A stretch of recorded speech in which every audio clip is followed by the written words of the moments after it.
Harlem that we mentioned. That's right. A postal worker dead after being stabbed to death on the job. Let's get out to Kendall Green, who's live in Harlem with the latest. Kendall. Hey, good evening, Steve and Teresa. We're live at this active scene. You can tell there's still plenty of police activity out here. If we're going to push in to this deli where it happened, you can still see what appears to be this postal worker's equipment still just outside the front door of this of this deli. Now, the NYPD, here's what we know so far. The NYPD got the 911 call for an assault here on Malcolm X Boulevard and West 118th Street here in Harlem. They arrived here on scene to find an on-duty postal worker who had been stabbed, we're told. Now, medics rushed the 36-year-old victim to Harlem Hospital, where unfortunately doctors there pronounced him dead. Now, but for perspective, this is a postal worker, we're assuming, somewhere along his route, stabbed to death. Now, it's unclear what his relationship was with the person who stabbed him, or if they know each other, or why it happened. But we know this mailman went to work sometime today, we're sure, with the expectation to make it home, and after this stabbing, he did not. Now, the USPS, they shared a statement regarding this stabbing, sharing, quote, "The suspect was apprehended and is still in custody. USPS has taken these matters involving the safety and well-being of Postal Service employees as a top priority. We're working diligently with the New York Police Department on this investigation." Now, police have confirmed that that person was taken, a person of interest was taken into custody.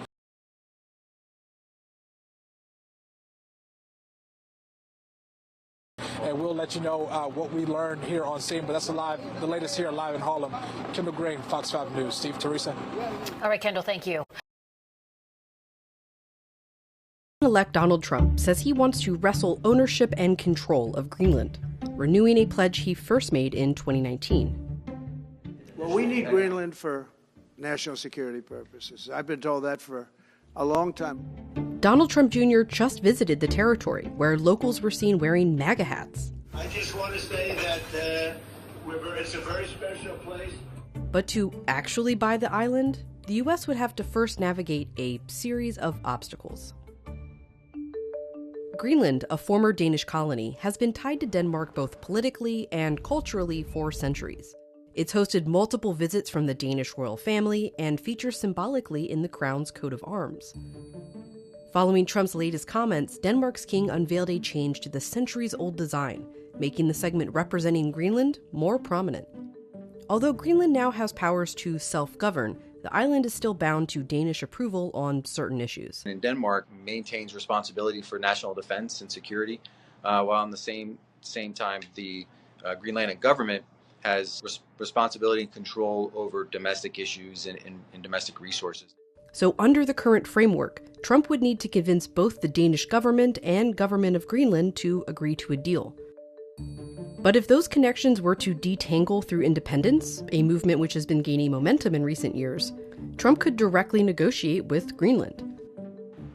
Some Greenlanders are welcoming Trump's interest as a way to pursue that goal. That includes one of the island's most prominent online influencers. 3 things you should know about Greenland. When I look overall, I'm happy that U.S. is showing this much interest in Greenland, because this way we are being heard much, much more around the world. It feels like us getting the attention is speeding up our independence of Greenland from Denmark. However, even if Greenland gained independence, analysts say purchasing it is far-fetched. This decision about Greenland is for Greenlanders. I don't believe the Greenlanders are interested in swapping one relationship with Denmark for the United States. Plus, the government of Greenland has said it's not for sale.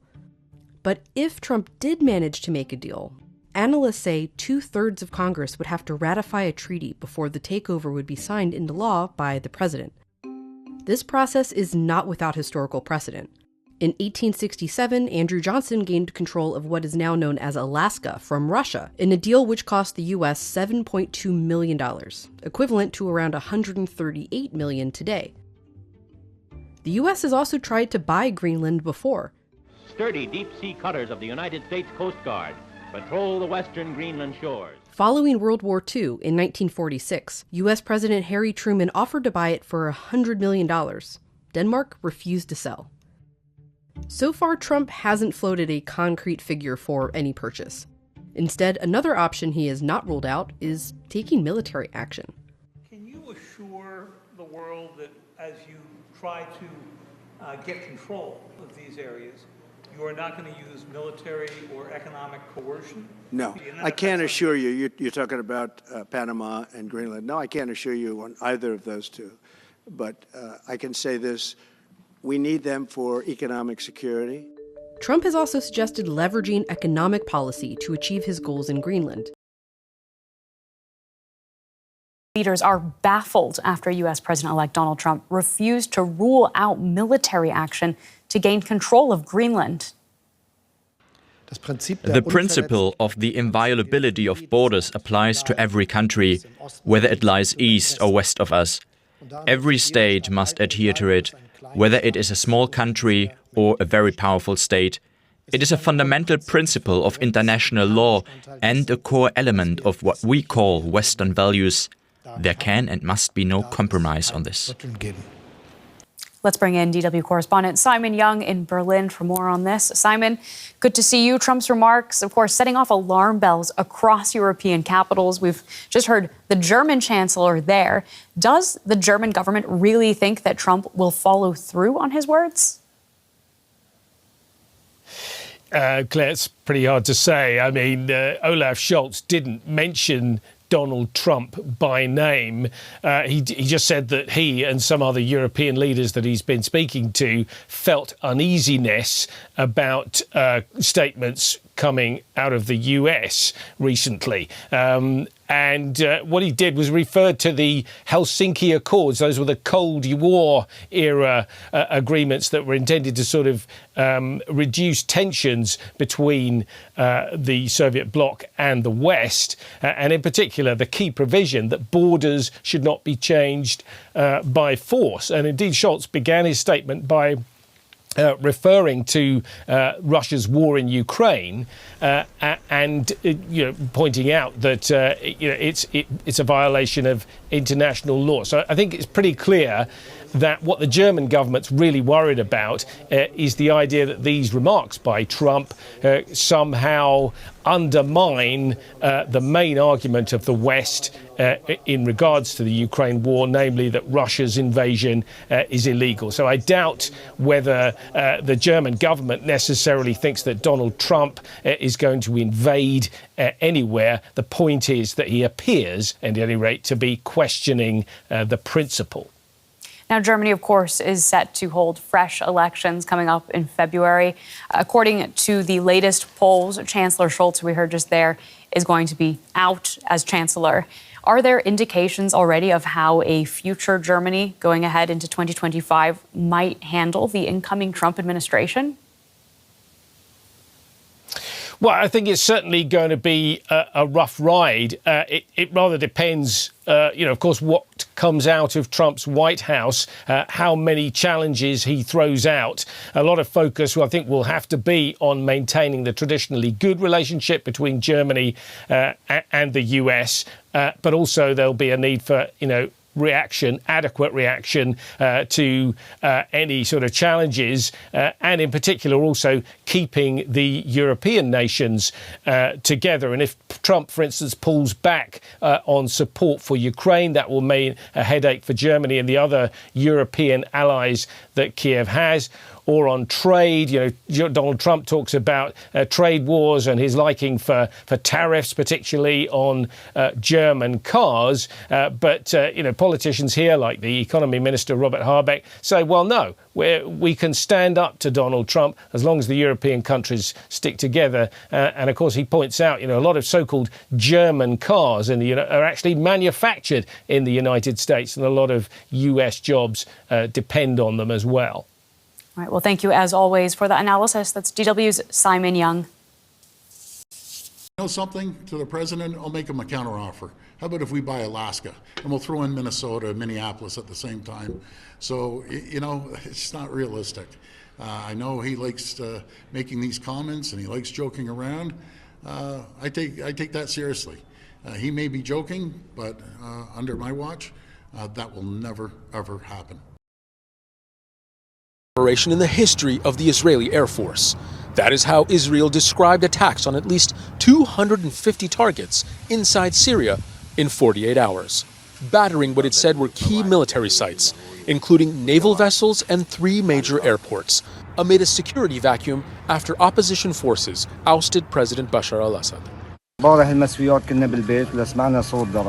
Later at night, while we were at home, we heard the sounds of the airstrikes. I called people at the port, and they informed us that the port was being targeted. This morning, we went down and saw that the Israeli army had struck the former regime's military boats. The airstrikes followed the Israeli military seizing control of a demilitarized buffer zone in Syria, in violation of a decades-long UN-backed ceasefire agreement between the countries. I hereby warn the rebel leaders in Syria, whoever follows Assad's path will end up like Assad.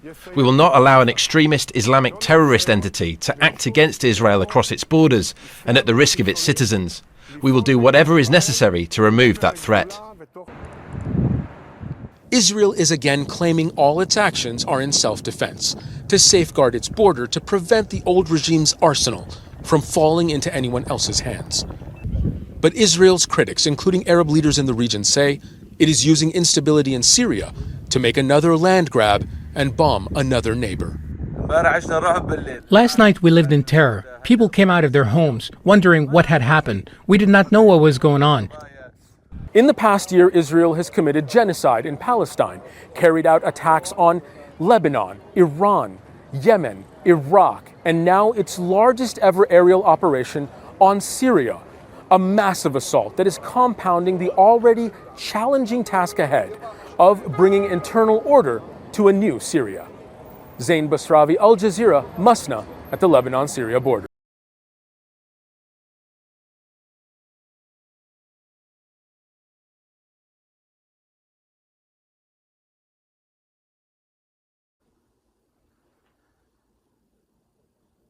First Timothy 4 and verse 14. Shalakia. I'm going to start at verse 13. And it reads, "Till I come, give attendance to reading, to exhortation, to doctrine.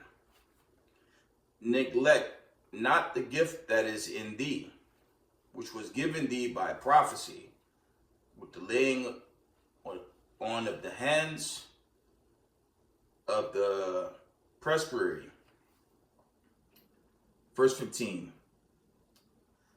"Meditate upon these things. Give thyself wholly to them, that thy profiting may appear to all." Verse 16. "Take heed unto thyself and to the doctrine. Continue in them, for in doing this thou shalt both save thyself and them that hear thee." Koho Yahweh, Ba'ashem, Hamashiach Yahushai, Ruha Rakah Kudash.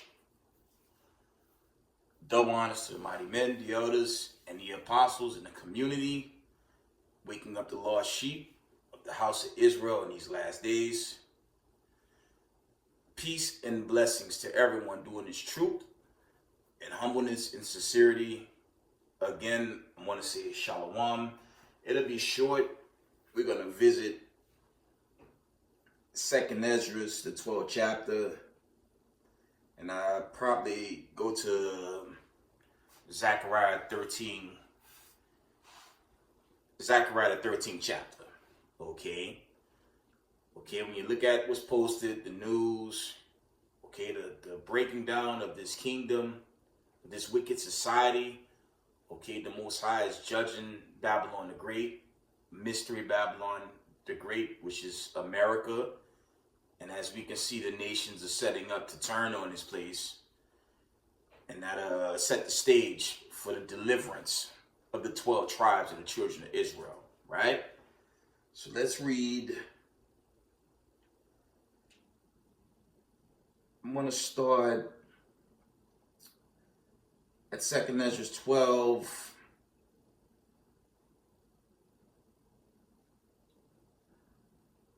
Let's start at verse 1, and it reads, "And it came to pass, while the lion spake these words unto the eagle," verse 2, "and behold, the head that remained and the 4 wings appeared no more, and 2 went unto it, and set themselves up to reign, and their kingdom was small, full of uproar. This is parabolic to, okay, the vision Daniel had. Okay, this is the apocryphal account, right?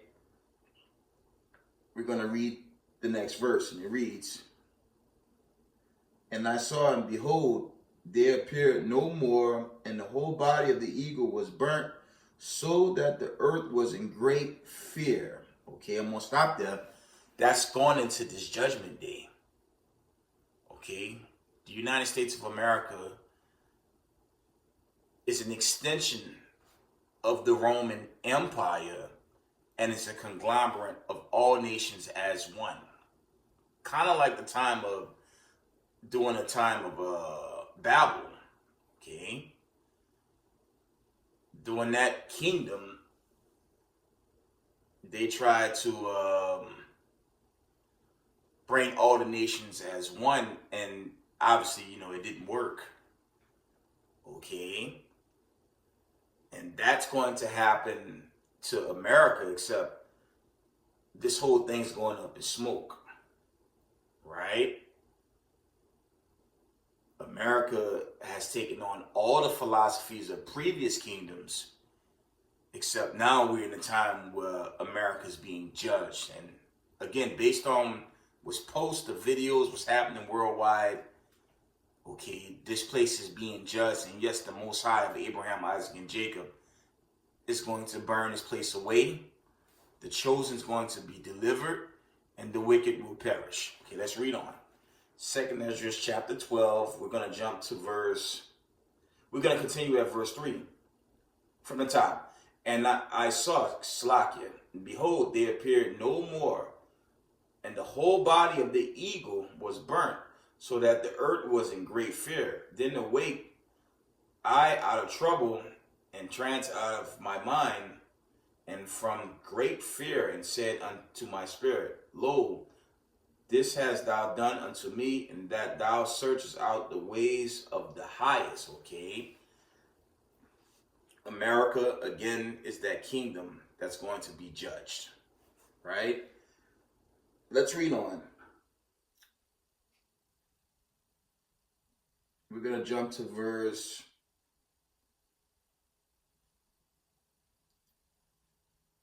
I'm going to jump down to verse 8, and it reads, "Comfort me then, and show me thy servant the interpretation and plain difference of this fearful vision, that thou mayest perfectly comfort my soul. For thou hast judged me worthy to show me the last times." And that's dealing with the end of days. Okay, that was 2nd Ezra 12 and verse 9. We're going to jump down to verse 13. Okay, and it reads, it says, "Behold, the days will come that there shall rise up a kingdom upon earth, and it shall be feared above all kingdoms that were before it. In the same shall 12 kings reign, one after another. Wherefore the second shall begin to reign, and shall have more times than any of the 12. And that's symbolic going into Zion. And this is also dealing with the world ruling, the world being ruled by Hamashiach Yahushai. This is the world that's in line. Okay, 2nd Ezra 6 and 9, paraphrasing, "For Esau is the end of the world, and Jacob is the beginning of it that follow it." Okay, racism, white supremacy it's breaking apart, and the core of that system, of course, is America.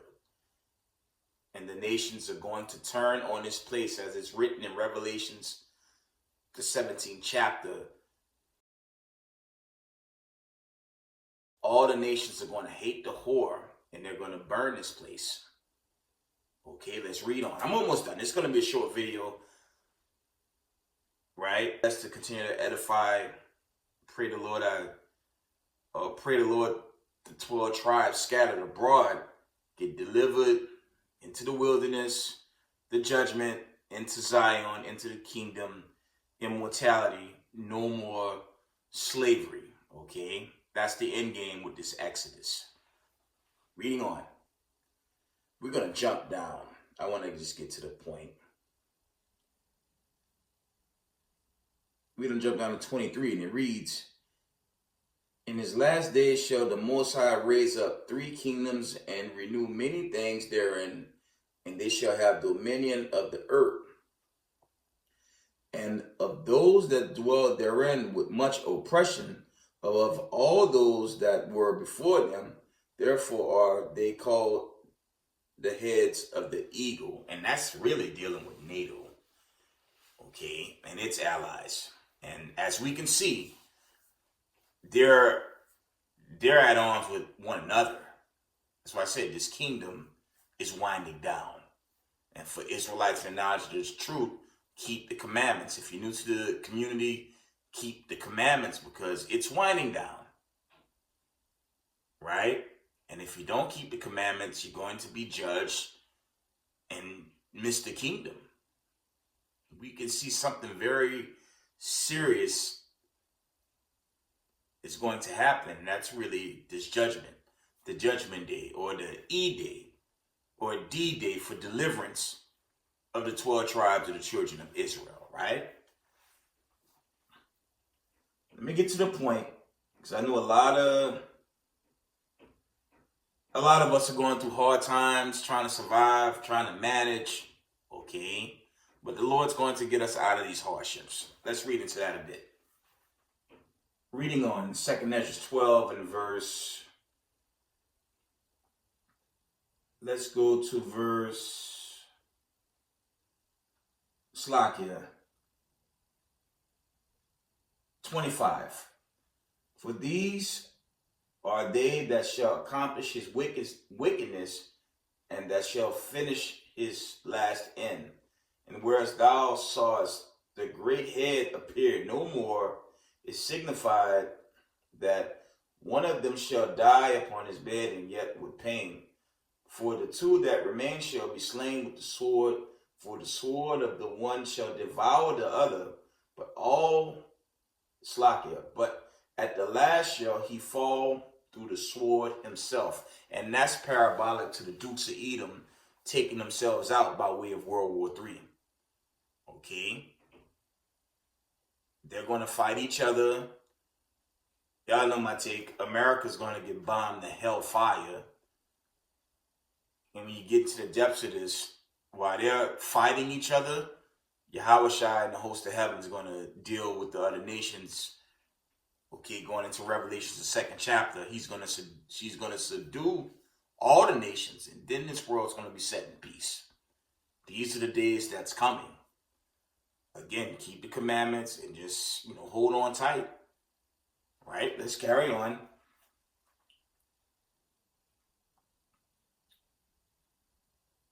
I want to get to the point. Let me see.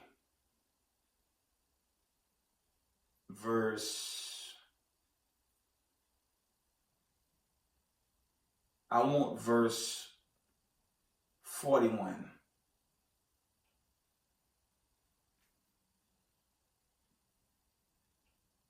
Slakia. This is the point. Because a lot of us, we all catching hell in this captivity. Okay. And that's across the 4 corners of the earth. But, the Lord, he have to try us through the fire, right? Let's get this. In 2nd Ezra 12 and verse 42, it says, for all the prophets, thou only art left us as a cluster of the vintage, and as a candle in a dark place, and as a haven or a ship preserved from the tempest. Okay, I'm going to read that again, because that's really dealing, Slakia, that's parabolic to the chosen in the midst of this dark society. That's what that's going into. Let's read it again. It says, for of all the prophets, thou only art left us as a cluster of the vintage, and as a candle in a dark place, and as a haven or ship preserved from the tempest. And that tempest is dealing with the destruction, is dealing with the fire. Again, Isaiah 43, 1 and 2, the fire will not kindle upon the chosen, but those not chosen, they're going to get roasted in that fire.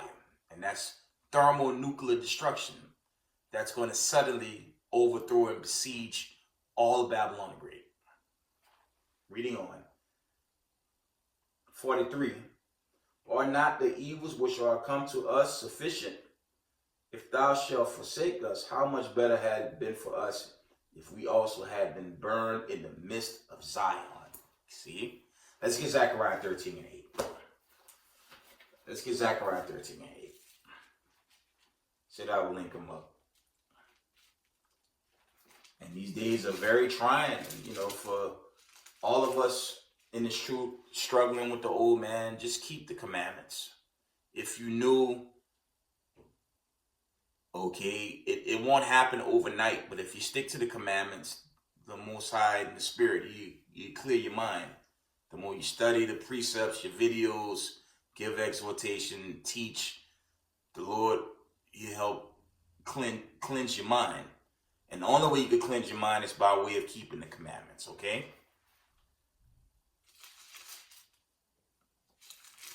And if you don't keep the commandments, this is a judgment right here.